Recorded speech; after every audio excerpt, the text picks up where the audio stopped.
Olá, boa tarde. Bem, vamos começar outra live. A live de hoje, vou esperar a galera chegar aí, o pessoal do Elvira. Acabou de sair aí do Elvira Day. É um evento que a gente faz com todo mundo, com toda a comunidade escolar. Hoje tinham famílias, tinham escolas do Fractal. Enfim, foi bem bacana aí o Elvira Day. E a gente sai do Elvira Day para live direto, assim, foram 10 minutos, né? E aí, galera, tudo bem? Tudo bem? Sai não, né? A programação do Elvira Day. E aí é verdade, hoje a live virou programação do Elvira Day, né? E o tema do Elvira Day, ele acontece no começo de cada semestre, então o primeiro dia antes das aulas voltarem. E a temática desse Elvira Day foi a Jornada do Herói, do Campbell, e foi um trabalho muito voltado para o socioemocional aí, né, que é um olhar que a escola tem com muita atenção, com muito carinho, né, e hoje o Elvira Day estava muito voltado para o socioemocional,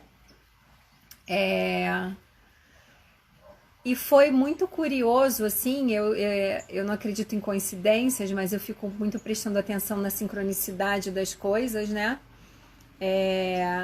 quando a gente estava conversando, eu e a Lu, sobre o Elvira Day, e a Dai trouxe numa reunião, a Dai é a gestora lá da escola, que ela gostaria que os educadores pensassem na avaliação e aí a gente fizesse um planejamento a partir da avaliação.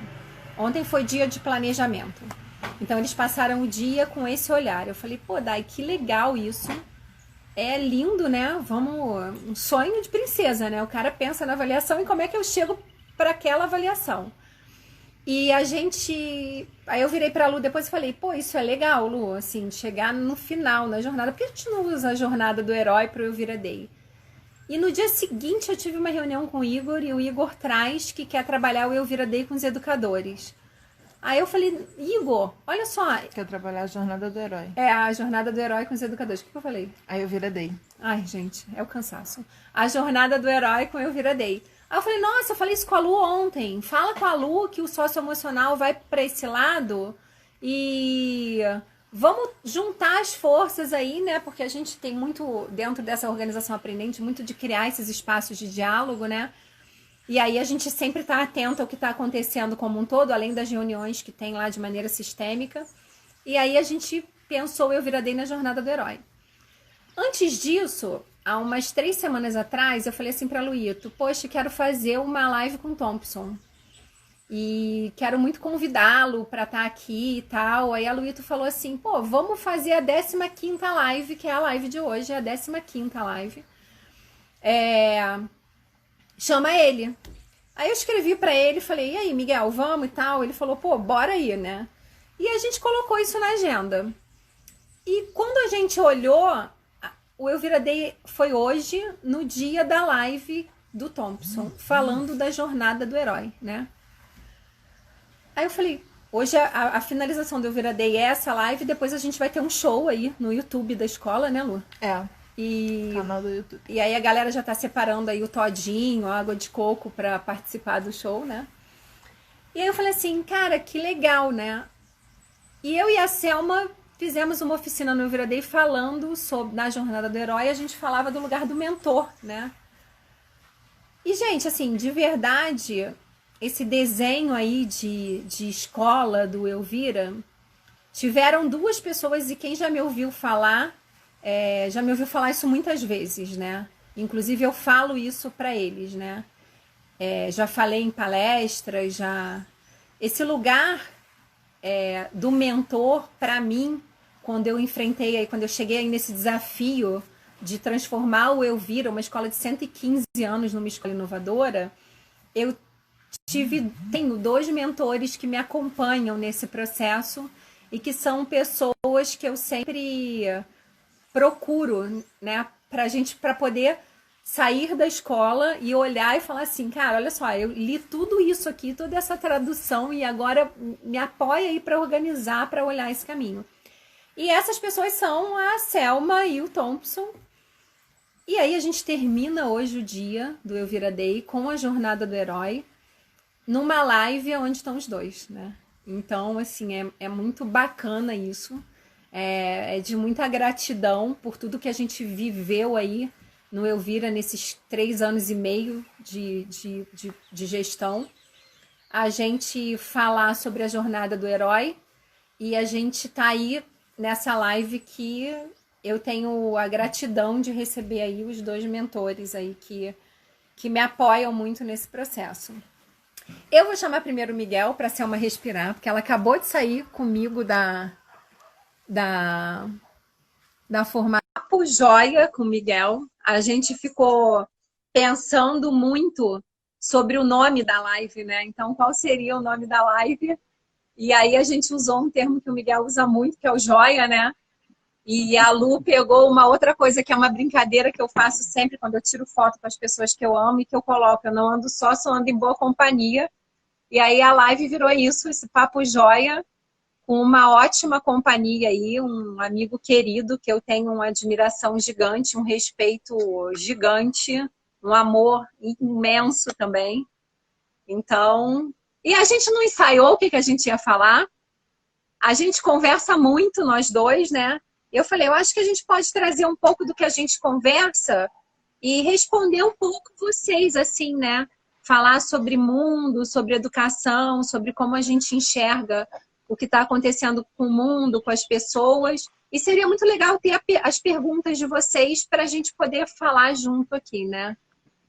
Querido, bem-vindo. Oi, querida, tudo bem?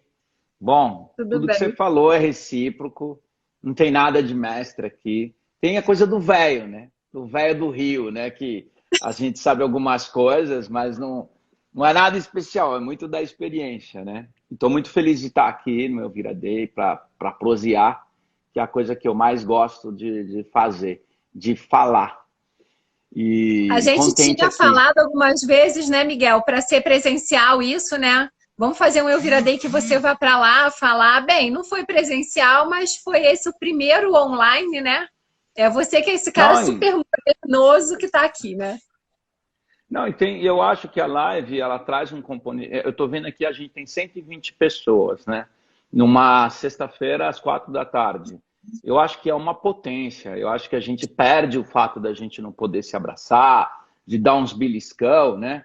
Mas eu acho que a gente tem aqui uma potência com a live, e à medida que a gente for entendendo a linguagem que está por trás, e a gente está aprendendo os próximos muitos anos, isso vai ser um grande agente socializador e de troca de afetos também. Eu acho que se a gente conseguir hibridizar, né, se encontrar mais vezes, mais para beber, para conversar, para rir, e usar esse espaço mais para as trocas de trabalho com afeto, eu acho que a gente vai caminhar muito bem. Então, eu gosto muito das lives, não nesse momento que é tão trágico para todos nós, mas acho que a gente vai aprender a usar bem esse modelo e vai se gostar mais ainda. Eu acho que eu nunca vi tanta gente, assim, encontrei tantos amigos via live do que na vida real, né? As cidades grandes, elas têm pouco, a mobilidade é muito reduzida, né? Você vai em 2 lugares num dia, eu já cheguei a fazer 5 lives num dia, uma no Maranhão, outra no Rio Grande do Sul, outra em São Paulo, uma em Osasco, outra em Guarulhos. Então,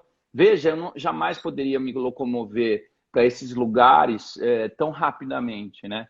E ontem eu dei aula para uma cidade no Maranhão, é uma cidade interior na estadual do Maranhão, que é a 900 quilômetros de São Luís.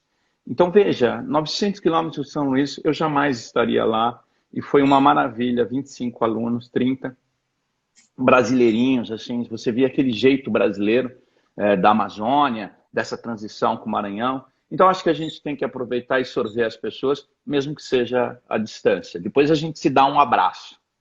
É verdade, é verdade.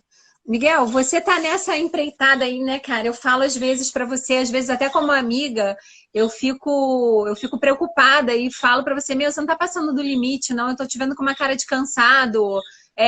Pô, você não tá demais aí de madrugada, voo de um lugar para o outro, nessa busca aí de compartilhar muito.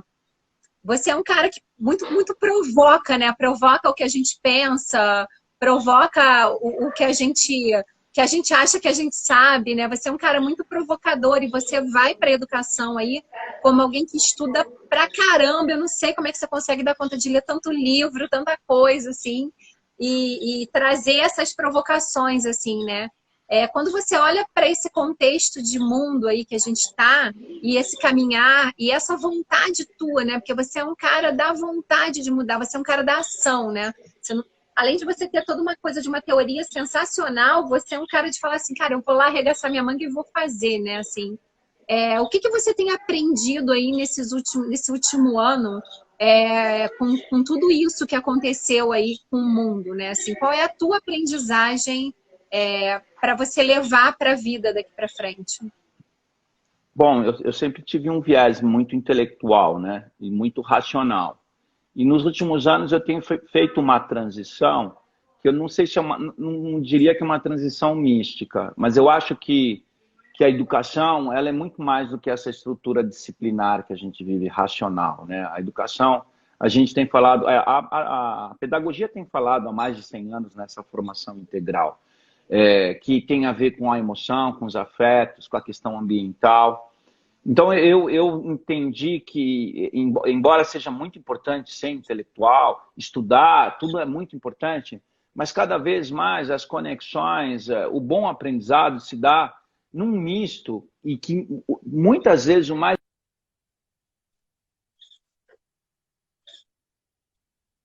que seja piegas, que não seja, que seja só pela relação, mas acho que se a gente se prepara bem, estuda, e mais que foca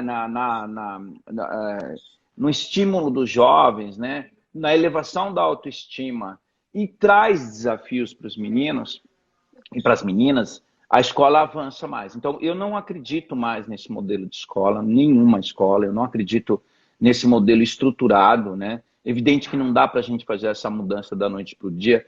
O Weber fala muito da ideia da ética da convicção e da ética da responsabilidade. Eu estou convicto que esse modelo de escola não funciona mais. Mas nós temos uma responsabilidade com a tradição, com as famílias e conosco. Então, eu acredito que não só o Covid, mas essa transição que fala de pós-modernidade, modernidade líquida, que vem sendo discutido há muitíssimos anos, do caos, do mundo VUCA, isso está trazendo uma concepção de educação que vai aflorar. Nos próximos 20, 30 anos, a gente vai ter um outro modelo de educação, que é muito mais de desafios para os meninos, né? E muito mais de conexão coletiva, de trabalho, de colabor, né? De trabalho coletivo, como você faz muito no Elvira, né? Então, eu não acredito mais nessa estrutura, Enem, essas coisas, eu não acredito. A gente usa o Enem porque, em termos de marketing, é importante, ninguém é bobo, a gente precisa que as pessoas qualifiquem a nossa escola. Mas não faz sentido nenhum, não vejo mais sentido. Só para terminar, esse modelo de escola que pressiona os meninos aos 17 anos a tomar decisões, é um modelo do começo do século passado, do século XX, quando a Revolução Industrial começou a gerar muitas empresas e precisava botar mão de obra para trabalhar. Então, aos 17 anos, ninguém decide nada. E esses meninos vão viver 100 anos, eu não tenho dúvida que... Então, por que a gente precisa acelerar tanto? É o que eu estou falando para as pessoas. Joga esse ano fora. Em vez de jogar fora, na verdade, pega esse ano e estabeleça conexões de afeto com a família. Esquece o acadêmico, né? Não sei se tem pais vendo, mas é uma concepção que eu tenho, porque o mais importante agora é, salvar a vida das pessoas. 2, estabelecer conexões de afeto num mundo que mudou muito, muito, muito. Então, eu acho que o que mudou para mim é a importância do afeto no processo educativo. E você tem uma casa de professores, né, Miguel? Assim, sua família é toda de professores, né? E a gente conversou bastante aí nesses dias, porque a gente conversa muito, e você falando da quantidade mesmo, né, de trabalho e de ressignificação e de aprendizagem aí, que você viu suas filhas, sua esposa aí o tempo todo fazendo, assim, né? Esse se olhar aí e correr atrás da aprendizagem mesmo, né? Como é que a gente passa dessa história da ensinagem para a história da aprendizagem, né? Porque a gente teve que olhar e falar como é que a gente vai aprender, como é que o menino de fato vai aprender, né? Então, acho que foi um pulo interessante para a gente sair do ensinar para o aprender, né? Assim, como é que você viu isso aí pelo Brasil? Você fez, sei lá, quantas lives? Eu acho que o mesmo número de palestras que você estava fazendo também, que estava uma atrás da outra, assim. Como é que você vê esse movimento do ensino e da aprendizagem nesse processo aí?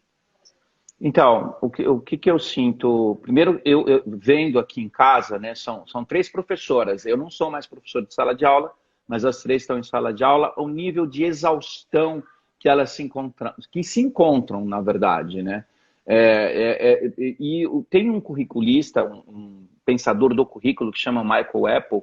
Ele diz que, de alguma forma, se tucha, se enche o trabalho do professor, se enche o professor de trabalho, para que ele não pense, ele não fica um intelectual, ele fica só um tarefeiro. Então, as escolas, de alguma forma, têm um erro. O conjunto de relatórios que eles pedem, o conjunto de trabalhos esses que não tem a ver com o processo educativo, acaba desviando o professor do core, do centro, né? O centro do professor é estimular o aprendizado, né? E esse professor, que se não for criativo, não só o professor, qualquer trabalhador do mundo corporativo, se não for criativo, ele não vai conseguir produzir. No meu caso, como eu não estou em sala de aula, eu tive muita liberdade para... Os deslocamentos, como você sabe, eu viajo para o Brasil todo. Vou para o Brasil todo para dar uma palestra e às vezes levo 1 dia e meio, 2 dias. Mesmo os deslocamento em São Paulo, 1 hora, 2 horas que a gente perde de... Eu, para ir para Elvira, gasto 1h30 e gasto 1h30 para voltar no trânsito. São 3 horas. Como a gente está aqui... O que eu fiz antes de começar? Eu estava treinando, né? Treinei até 15 para as 4, subi, molhei um pouco o cabelo, para vocês não verem que estava sujo, né? E eu só pude fazer isso, se eu tivesse que ir até o Elvira, eu não teria esse tempo. Então, tem alguns aspectos interessantes. Outra questão que eu estou... Agora, a pergunta. Eu estou indo muito discutir aspectos contraintuitivos, né? A gente acaba assumindo muitas coisas e como verdade. Por exemplo, nesse momento... E eu falo isso nas escolas, a gente caminhou demais para a didática, a gente fala aula invertida, ensino híbrido, é um modelo que a gente fala, só que o que a gente está precisando agora é ética. Então, a gente não fez uma discussão de qual a função da escola e para quem. Qual a função da escola, né? Numa sociedade como a brasileira, onde 40% apoiam um presidente que é quase um genocida, você fala alguma coisa a gente tem que fazer. Então, antes da gente discutir didática, e é importante discutir didática, as escolas deveriam parar e perguntar para quê? Que tipo de ser humano a gente está formando, né? E trazer dilemas para discutir. A escola brasileira foge muito dos dilemas. Questões muito importantes como a sexualidade do jovem, a questão das diferenças de classe, o aborto. Então, são muitas as questões importantes. As diferenças políticas, a necessidade de dialética, de negociação. A gente não faz isso. Então, a gente está vivendo uma sociedade que não sabe conversar, que na escola, nós que somos de escola privada, muitas vezes tivemos problemas. Eu fui diretor de escola privada. Você tinha algumas interdições, porque, nossa, o que a família vai pensar? A família religiosa vai embora. Mas se a gente não trouxer esses dilemas, os paradoxos, essas questões éticas e morais para a escola, como o core da escola, nós vamos perder a democracia e a gente vai perder a capacidade de reconhecer no diferente alguém que pode nos ensinar. Então, quando eu dou a palestra, eu falo muito isso, né? Eu tento incomodar bastante. Lógico que eu sou educado, carinhoso, mas tento mostrar os problemas, porque senão não faz sentido. Se for para falar só o que as pessoas querem ouvir, vou falar aula invertida, então, vou falar ensino híbrido. Não tem nenhum problema falar isso, mas é o que está todo mundo falando. Mas por que a gente está falando do como e a gente não está discutindo para quê? Porque, para terminar, há muito uma questão, não, vamos formar os jovens meninos. E a gente forma bem os meninos. E muitos dos melhores meninos vão para o mundo financeiro.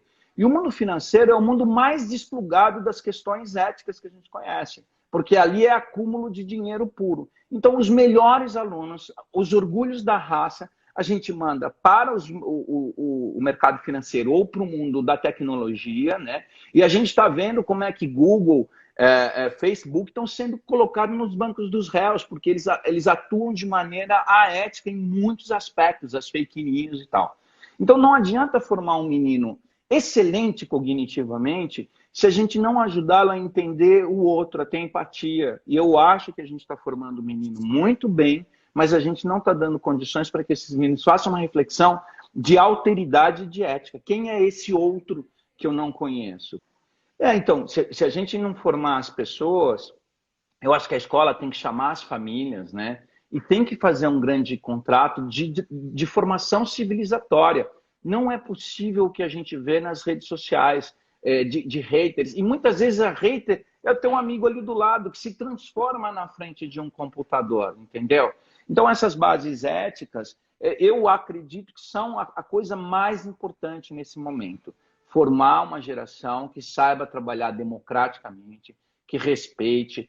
Porque hoje, por exemplo, se você... Evidente que eu não gosto do presidente, mas se uma pessoa for Bolsonaro e a gente conversar, eu não tenho nenhum problema em conversar com essa pessoa, entende? Mesmo agora, hoje as pessoas se odeiam. Simplesmente, se o cara é PT ou é Bolsonaro, elas se odeiam.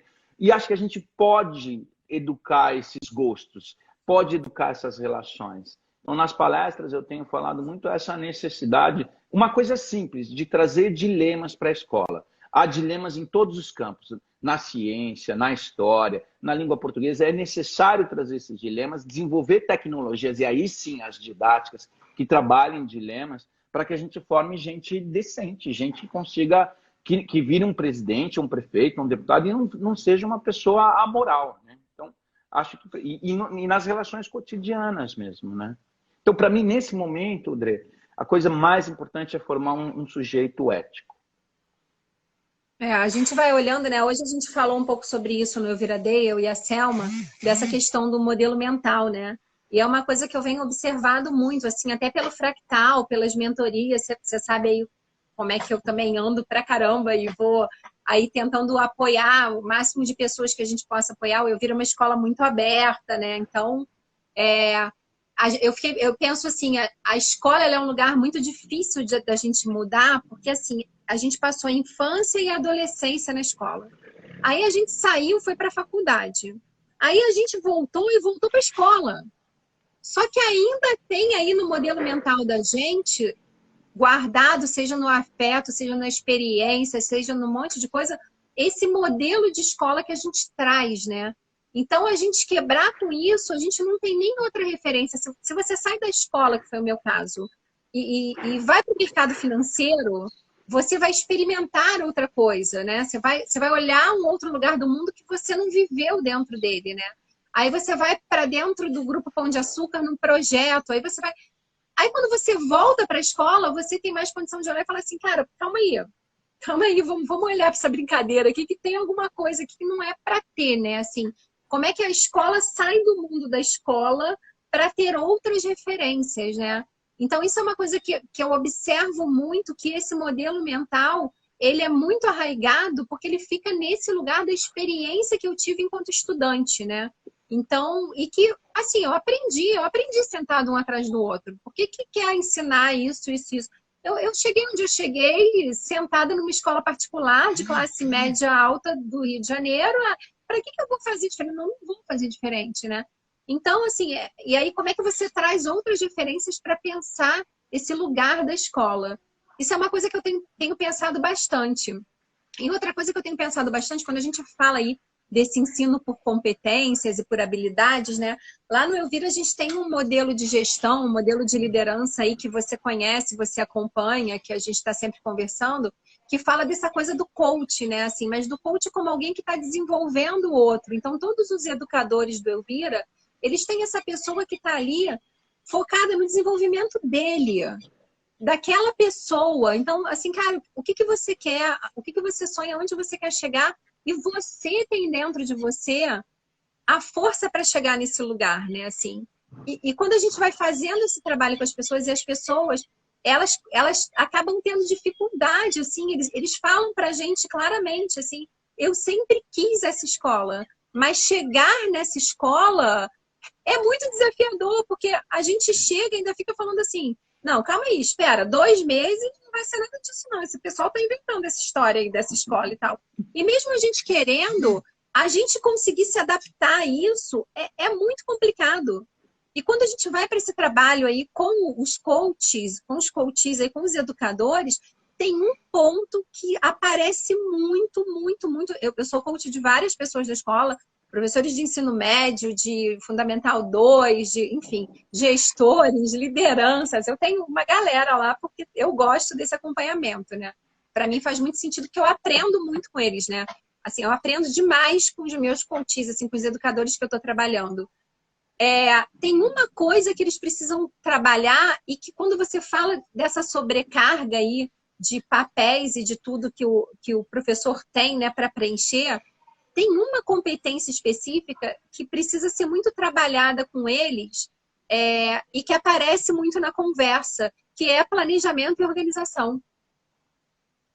Na verdade, a coisa acaba tomando um tamanho porque a gente não aprendeu na escola a se planejar e a se organizar. Em nenhum momento o nosso professor parou para a gente e falou, cara, como é que você se organiza melhor? Não é do meu jeito, não. Você já pensou se para você é melhor ter uma agenda, ou é ter um iPad, ou é ter um planner, ou é ter não sei... Não, a escola nunca fez esse tipo de discussão com a gente. Para a gente olhar para a gente e se entender a coisa do autoconhecimento, né? Assim, perguntar para o menino assim, como é que você aprende? E aí esse professor que hoje está na sala de aula, ele passou por essa escola que não fez isso com ele, que não perguntou para ele como é que você se planeja, qual a importância que você vê no planejamento. E aí o cara acha que fazer uma planilha é se planejar. Aí ele faz aquela planilha e não cumpre o que está na planilha e gera muito mais frustração do que qualquer outra história, entendeu? Porque na cabeça do cara, o se planejar é ter uma planilha, né? Não é. Eu me planejo, conhece meus papéis rabiscados, é ali que eu me planejo e vou fazendo as coisas, né? Então, eu acho que esse tipo de discussão, esse tipo de diálogo e de aprendizagem tinha que estar na escola, sabe? Como é que você se planeja? Como é que você aprende? Como é que para você tem que lançar esse diário aqui? Qual é o melhor horário para você fazer isso? É quinta-feira, às 2 da tarde, que você vai parar 1 hora e vai fazer efetivamente isso? Ou não, eu prefiro lançar todo dia. E tudo bem como você prefere fazer, sabe? Mas você precisa se conhecer. E a gente cria pouco espaço de autoconhecimento dentro do contexto da escola. Aí dá confusão, menino, gigantesca, né? Não, eu concordo. Eu acho que a gente não tá, a gente está descentralizado. O processo educativo é um processo de descentralização e não de centralização. Se a gente pudesse contribuir de fato com os meninos nesse processo, por exemplo, se você, em vez de deixar os meninos sentados com a aula expositiva, onde você, na verdade, está tuchando informação na cabeça dele que ele podia buscar. Se você estivesse desafiando ele numa investigação, num trabalho em grupo, não tem nada mais importante para o autoconhecimento que trabalhar em grupo.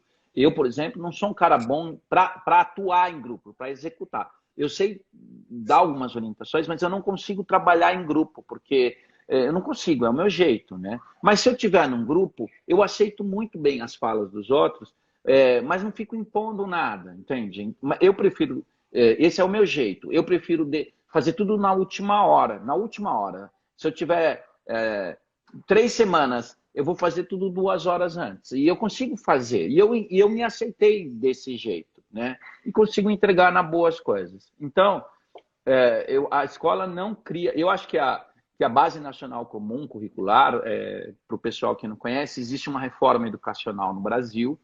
E a Base Nacional Comum Curricular é a orientação para fazer os currículos dos estados, do município, da escola.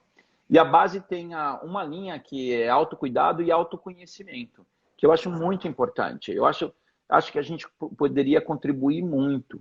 Mas eu entendo também, eu sei que as famílias elas estão acostumadas a um modelo antigo e elas se chocam quando muda. Então, as mudanças que a gente vai propor, primeiro, elas têm que ser incrementais, não pode ser uma mudança muito radical. Escola não é o espaço da disrupção, é o espaço do incremento, de pequenas mudanças e de negociações, trazer as famílias cada vez mais para conversar sobre o processo educativo e por que o processo educativo contemporâneo é diferente do processo contemporâneo, do processo do passado.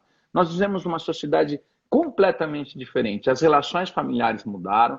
E se você olhar para a tua família, o pai era o chefe, a mãe não trabalhava, os filhos obedeciam. Hoje mudou completamente. A tua família é uma representação do mundo corporativo hoje. Porque não tem mais chefe que fala, que faz top-down. Lógico que tem, mas assim, de uma forma geral, as empresas estão cada vez mais preocupadas em trazer os seus colaboradores, seus funcionários, para a participação coletiva. A família é a mesma coisa. A gente, quando você vai viajar, você pergunta para o teu filho, nós, classe média, né? Pergunta para o teu filho, você quer ir para onde? A gente está pensando. Há negociações constantes, que não existia com os nossos pais, se tiver pai aí com 40, 50 anos, não tinha isso.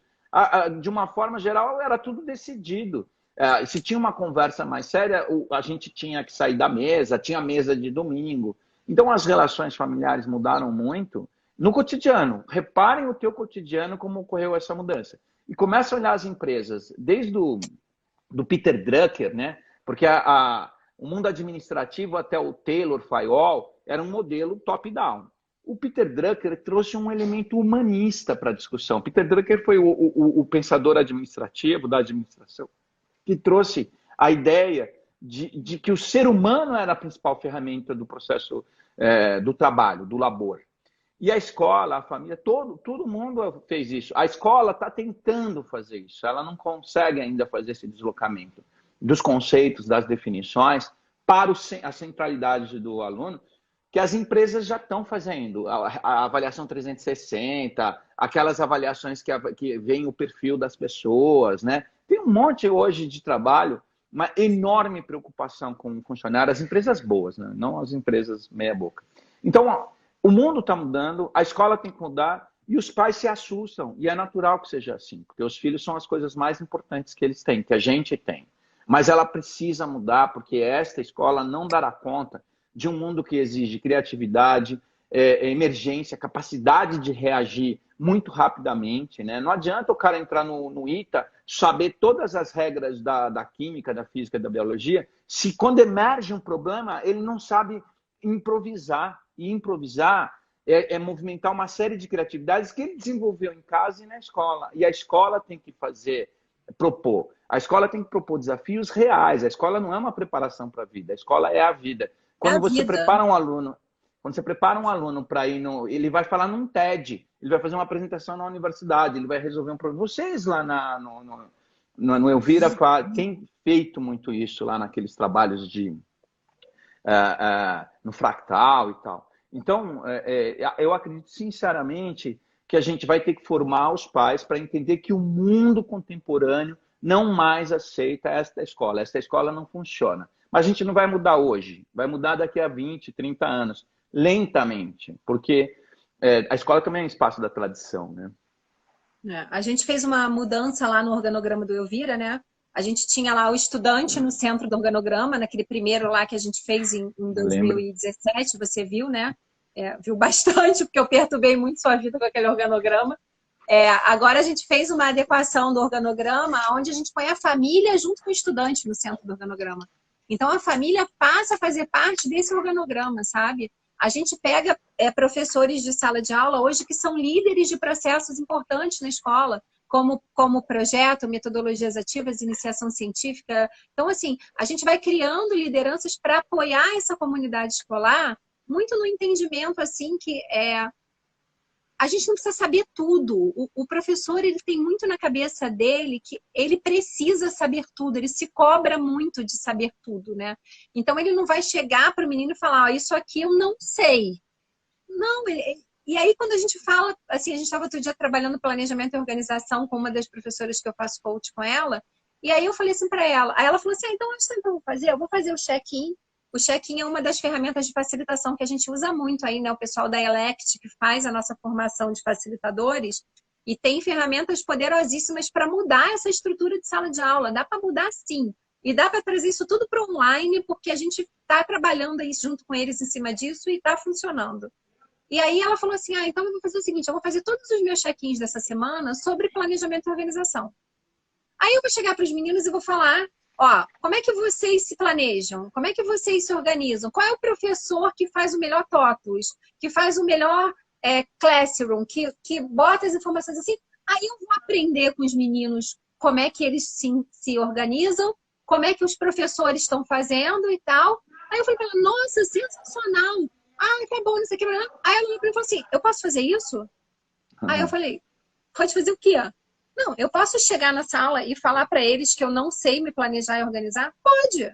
Lógico, Pode. lógico que Eu pode. Você pode. Você, assim, sabe, tira o teu lugar desse lugar de eu sei tudo porque eu sou professora. Eu sei planejar, eu sei me organizar, eu sei física, eu sei matemática, eu sei maker, eu sei ensino híbrido, eu sei. Não, não.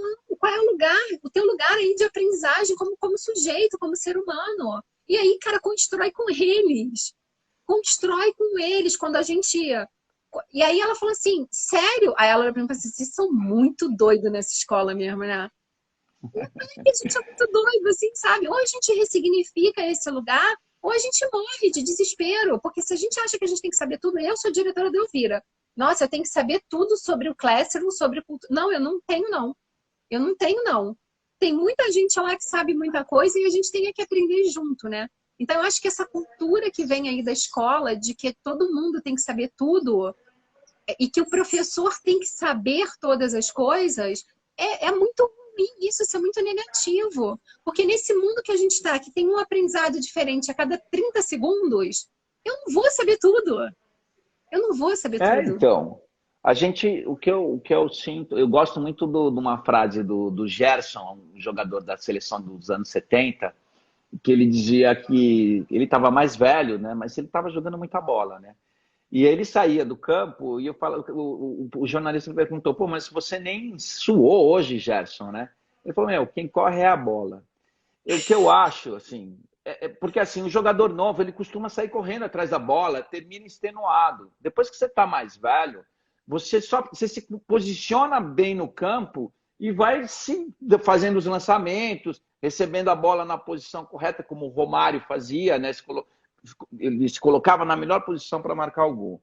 O que isso significa? Significa que a gente precisa saber algumas coisas. É lógico, a gente precisa conhecer a sua disciplina e tal. Mas o que a gente precisa conhecer é saber que a gente tem que estimular os meninos a investigar, criar problemas para que eles possam, desafios para que eles possam seguir, desvendar, ter uma escuta ativa, ajudá-los no processo de estudo. E ninguém precisa, isso é muito antigo, ninguém precisa saber tudo. Na verdade, o professor tem que estar ali para estimular o jovem, né? É muito mais alguém que orienta, que media, que escuta e fala, bom, isso aqui eu não sei, não tem nenhum problema, vamos saber junto, tá?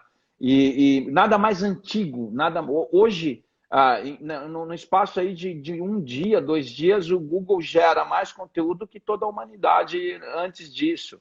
Então, ninguém vai conseguir descobrir tudo, ninguém vai saber tudo.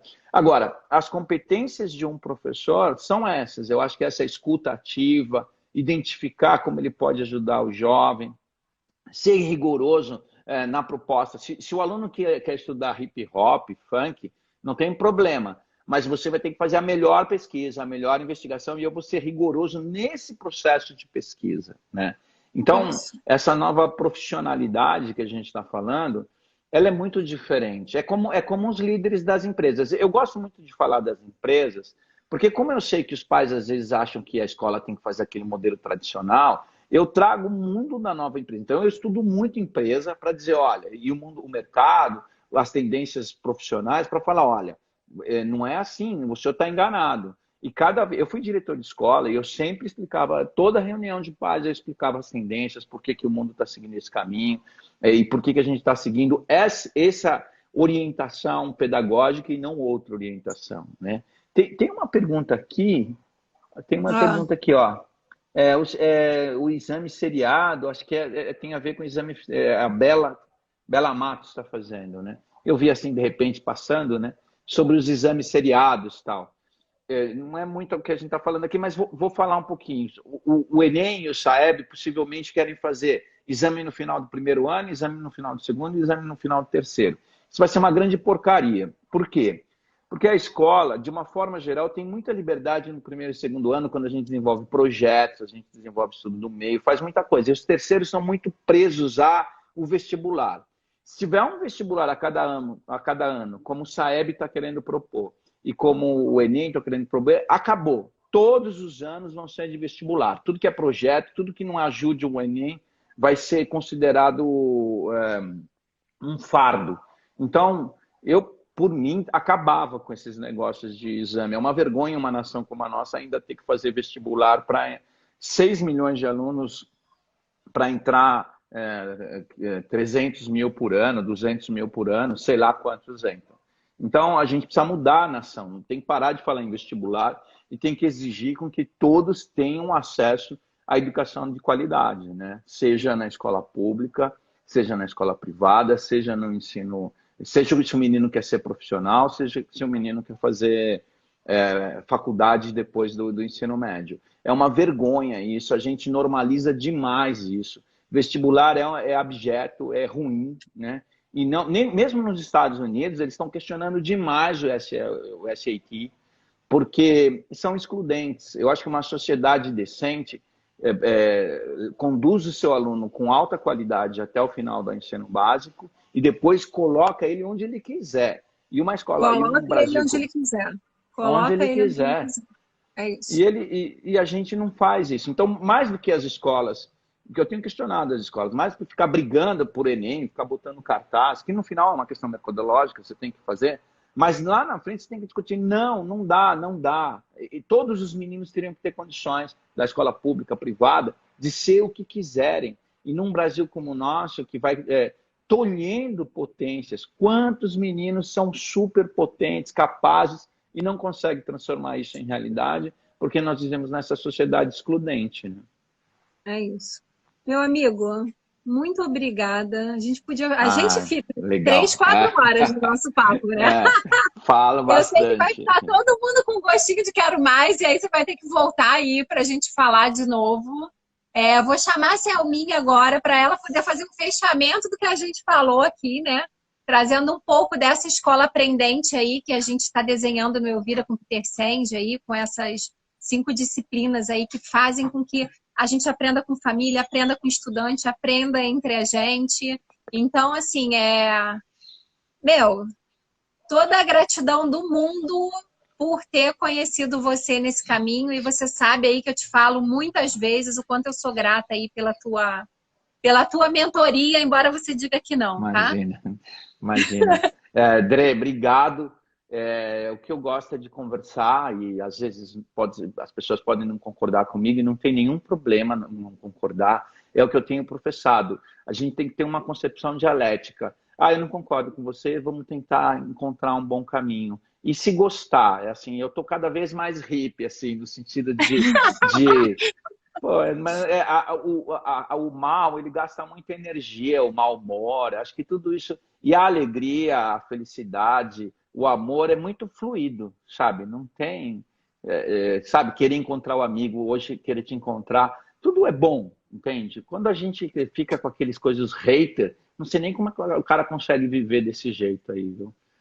Mas tá bom, obrigado. Obrigada. Vou chamar de novo, porque tá todo mundo aqui falando. Até a próxima. Tá. Agora eu vou embora agora, né? É isso, né? Você vai. Beijos. Tchau, meninos. Beijos. Selminha agora vem fazer a sua fala.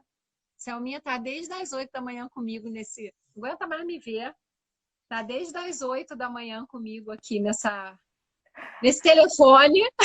E ainda tá de batom vermelho, gente. Consegue ainda. Oi, tá fácil, né? Fácil pegar tudo isso. Pô, primeiro, né, vou dizer logo, né? Não vou fechar nada, não se fecha nada, deixa tudo aberto, tudo é fluido, né? E até porque não dá, né? Não pode fechar, porque isso tem que render muito, né? Esta conversa, né? Que a gente falar sobre educação, e a gente estava falando sobre modelo mental, né? E sobre um modelo mental flexível. E aí, ouvindo o Thompson falar tudo isso, né? A gente só reforça. Olha o Facina aí, Selma. Olha o Vitor Facina, que é o nosso aluno fã-clube da Selma Brito. Facina, você aparece de coração. Olá, Facina, isso aí. A gente falar de educação, né? É interessante a gente saber, e principalmente quando a gente está falando com alunos, com pais, assim, a expectativa que a gente tem sobre modelos educacionais, né? Se a gente entender bem, né, que educação é o processo de facilitar a aprendizagem. Pronto, isso é educação, né? E esse processo vai se desenvolver em qualquer lugar. Esse processo vai se desenvolver em casa, na escola, tem vários lugares, né, em que se desenvolve um processo, né, em que se facilita a aprendizagem de alguém. Agora, a aprendizagem de alguém, né, e a educação está muito ligada a facilitar a aprendizagem para um fim. A educação, ela tem um fim, ela tem uma entrega, né? Então, ela facilita a aprendizagem para chegar a algum lugar. É nessa hora de definir que lugar é que chega, é que é o grande nó, né? Que lugar que chega, o que a gente tem que aprender, mas antes de dizer o que a gente tem que aprender, que lugar é que eu quero chegar para eu definir o que eu tenho que aprender. Né? E esse lugar onde eu tenho que chegar, ele é definido por uma questão de educação ser uma responsabilidade, né? Uma entrega social. Ele sempre foi definido coletivamente. E esse coletivamente, para definir alguma coisa, outro nó, não é? Que indivíduo, né? Que indivíduo precisamos? Que indivíduo, que modelo de resposta dessa aprendizagem? O que é que nós precisamos aprender para responder a esse mundo que nós temos hoje? Quais são os grandes desafios da humanidade que ela precisa responder e que, para isso, eu preciso desenvolver, né, uma aprendizagem que me permita isso. Então, quando a gente olha os desafios da humanidade e define o currículo, aí é que vem todas essas questões de redefinição de currículo a partir dos desafios da humanidade. Agora, que choca bem com esse coletivo, essa subjetividade, né, que somos nós, contemporâneas. Por quê? Esse objetivo comum de sociedade, né, para onde a humanidade vai, ele está em crise. Né, que é essa gestão da espécie, né? A espécie humana vai para que lado? Essa definição que está, né, meia truncada, e enquanto isso, os indivíduos, enquanto indivíduos e subjetividades, estão se definindo. Né? E aí a gente encontra aí, né, um redemoinho entre opções coletivas e opções individuais, e aí a gente começa a encontrar as bolhas, né, as afinidades, e isso é que atrapalha um pouco a nossa capacidade de diálogo. Se a gente se tranca nas bolhas, a gente começa a produzir uma resposta única, né? Um registro único, e esse registro vai para o nosso modelo mental. A gente não consegue entender, né, o que o outro diz, porque não cabe no nosso registro. Essa é a pior coisa que a humanidade, né? O pior estágio que a humanidade passa, e por isso mesmo cai a proficiência aprendiz. Porque a nossa proficiência aprendiz precisa de contato com variedade, com vários pontos de vista. A gente precisa disso para aprender, né? Então, como dialogar com tão diferentes pensamentos, com tanta divergência, né? Como conviver com a controvérsia, né? A controvérsia sempre saiu de cena e agora ela precisa entrar em cena e a gente não sabe fazer. Por que a gente não sabe fazer? A gente não sabe dizer para onde a gente quer ir. Porque justamente essa jornada do aprendiz é sair do lugar que eu sou, que eu estou, para o lugar que eu quero estar. Não é? Qual é o lugar que você quer estar? Essa é a grande pergunta de, né, milhões e milhões de dólares na humanidade. Né? Então, há quem diga, né, nós nos perdemos porque somos 7 bilhões. Mas será? Hoje a gente está vivendo uma situação que chama a gente para repensar a humanidade, porque está acontecendo algo muito impactante para todo mundo. Tudo que está acontecendo, ele só está ganhando essa dimensão porque agora é para todo mundo. E veja lá, né? Nem todo mundo, e por isso mesmo a gente não está conseguindo, né, acertar o passo. E quando isso não é para todo mundo e é para alguns, a gente não tem essa sensibilidade. O que é do outro não me pertence. E aí, não me pertencendo, eu não me encontro enquanto humanidade, porque o que é do outro enquanto humanidade é minha também, porque eu sou humanidade. Então, eu acho que são todas essas complexidades do nosso mundo que a gente vai apanhar um pouco. E a educação, como tem um fim, que é um produto, o produto que precisa ser entregue, para onde nós queremos ir, né? Que cidadão é que precisamos, está claro que esse cidadão. Aí a gente vai falar justamente dessa escola, né, teoricamente espousada por nós, né, que a gente acabou de discutir isso, essa escola que tem esse currículo por competências e habilidades, que está, né, traduzindo os grandes desafios da humanidade e, em cima disso, está construindo seus roteiros de aprendizagem, essa escola está no nosso ideal, essa escola está no nosso discurso, mas essa escola ainda não se concretiza, não se realiza. Por quê? Entre o discurso espousado, ou seja, a escola espousada, a escola do nosso ideal, e a escola real, tem uma lacuna, né, que a gente precisa tocar. Porque enquanto a gente não toca nessa lacuna, esse espaço aí, ele fica muito largo, né, e a gente pode cansar no meio do caminho, né, e a gente pode se distrair achando que está fazendo a escola, né, espousada, e a gente não está. E esse é o grande risco. Eu falo muito isso assim, né, Selma, quando eu vou fazer palestra e tal, eu falo, cara, lê lá. O que que tá no teu PPP? Qual é o estudante que você quer? Qual é o aluno? Você faz isso na sua prática? Então, autonomia, por exemplo, é uma palavra que todo mundo coloca. Ah, quero desenvolver um aluno autônomo. Ok. Quais são as práticas da tua escola que dão autonomia para o menino? Porque quando a gente tira o sinal do Elvira e para de tocar o sinal, e eles têm que entrar na sala de aula deles quando acaba o recreio, porque eles têm que entrar a partir dos 7 anos, no segundo ano, todo mundo falou, isso não vai dar certo, isso vai ser uma confusão. Aí a gente fala assim, olha só, a responsabilidade de entrar na sala é dele. É dele. E se você não começa a desenvolver nos meninos essa responsabilidade, isso vai muito da questão lá do modelo mental, lá do Peter Senge, que a gente estava trabalhando hoje, né? Da organização aprendente, assim, mais pessoas devem ter máxima responsabilidade e pensar os problemas por si mesmas. Então, cara, se o cara não tem nem... Ele não sabe nem que ele tem que entrar na sala dele na hora que ele tem que entrar, o que eu estou desenvolvendo de autonomia desse menino dentro da escola? Então, quando é que a gente olha para... Ah, que lindo! Obrigada, querido. Quando é que a gente olha para esse menino e fala, olha só, nisso daqui, nessa prática, eu vou topar, cara. Eu vou topar que você desenvolva autonomia, sim. Que você entre, que a sua sala de aula seja o seu espaço. Eu não vou trancar a sua sala de aula na hora do recreio. Sabe? Eu não vou tocar um sinal e ter um inspetor que manda você entrar. Não, você vai entrar. E aí eles sabem entrar, porque aí eles começam assim. Eles primeiro olham, aí eles vão traçando várias estratégias. Eu olho quando as professoras estiverem voltando, a gente volta. Ou, naquele dia, um fica responsável pelo tempo. E aí eles passam pela gente, a gente passa na hora do recreio, eles falam, que horas tem, Andreasa? Aí você fala, tá hora. Não, a gente ainda tem 5 minutos. Cara, vamos dividir essa responsabilidade aí por essa construção de escola, sabe? E dá para fazer, dá para fazer. Os projetos de escolas, né, dentro da história da educação, sempre teve focado muito, né, no desenvolvimento desse profissional.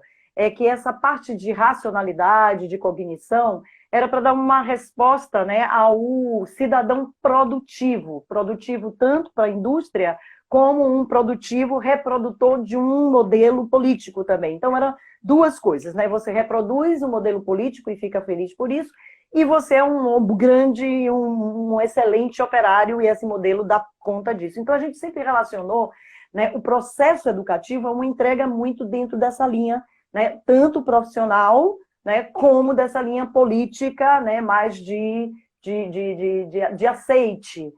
Bom, e hoje a gente fala de que não necessariamente, porque o mundo do trabalho também não é mais o mesmo, é o que o Thompson trouxe, né?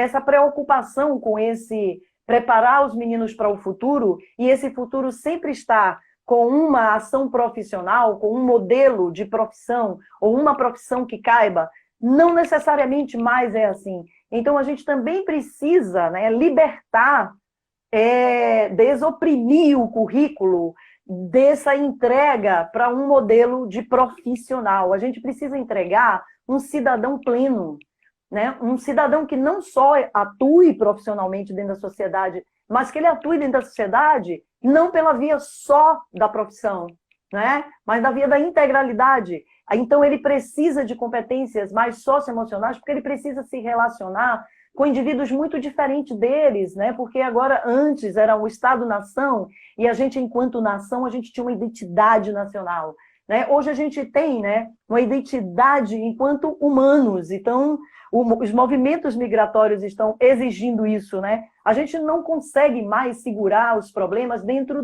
dessa estrutura de nação.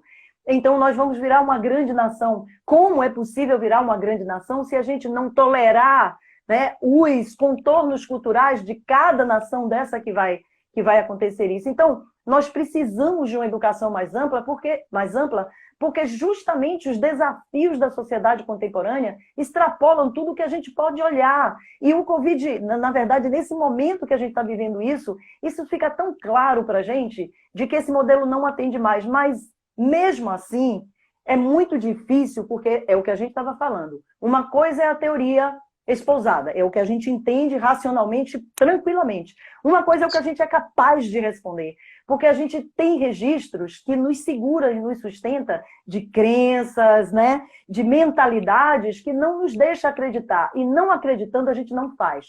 Por isso que a gente tem tanto a preocupação de dizer ação e reflexão. Reflita na hora que você faz. É a única possibilidade de você encontrar o caminho.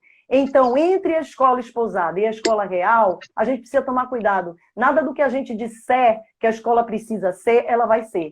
A gente precisa fazer algumas coisas. E aí não precisa ser coisas grandiosas. É como o Thompson disse, não é disrupção, não é disrupção total, porque a gente não tem suporte para isso. Mas é cotidianamente a gente corrigir o nosso erro. E a gente se apoiar, né, Selma? Porque além do fazer, a gente ter uma rede de apoio que permita que a gente continue fazendo. Que a gente continue fazendo, que a gente não desista do fazer, né? Que no momento em que alguma coisa não funcione tão bem, a gente tem alguém ali do nosso lado para apoiar e falar, vamos lá, vamos fazer de novo? Será que não deu certo por isso ou por aquilo, né? Assim, então, eu acho que olhar para esse contexto, assim, e aprender com ele. A gente está num momento que a gente está ressignificando a escola, né? Então, eu ainda vejo professores, educadores, num movimento de achar assim, não, vamos esperar mais um mês, que agosto vai chegar e setembro a escola volta. Não, setembro a escola não volta. E ainda tem muita gente achando isso. E aí a gente vai receber os meninos todos aqui e aí a gente voltou para a escola que a gente tinha. Não. A gente tem um agosto virtual e a gente tem um setembro híbrido. Híbrido, o que significa isso? Um setembro híbrido. A gente tem que estar preocupado em pensar esse setembro híbrido, né? E garantir... Não é só setembro. Não é só setembro, né? É porque a gente não sabe quando volta. E outra, por exemplo, os meninos que estão no ensino médio, que aí a gente fala assim de disrupção. Mas no fundo, a gente tem que ter um cuidado, porque às vezes a escola diz assim, né? Principalmente porque tem escolas nos ouvindo. Muitas dessas coisas eu já fazia. Não, a gente não fazia, tá? E se a gente fazia alguma coisa parecida, não era consciente de que precisava fazer nem para este fim. Então, de repente, acontece alguma coisa que faz fechar as escolas, quantas coisas que nós estamos fazendo hoje, que se a escola estivesse aberta, nós não estaríamos fazendo o mesmo. Então, tem algumas coisas que são necessárias para assustar. Aliás, a humanidade sempre muda, né, a partir de um rompimento muito radical. Então, a gente fala assim, não é disrupção, mas é ao mesmo tempo, né? Porque a gente precisa de um sacolejão para dizer, ó, não é nada disso. Esse modelo, ele já vem há muito tempo sendo sinalizado. Agora, a gente está vivendo experiências assim, é de aprendizagem para a gente enquanto educador.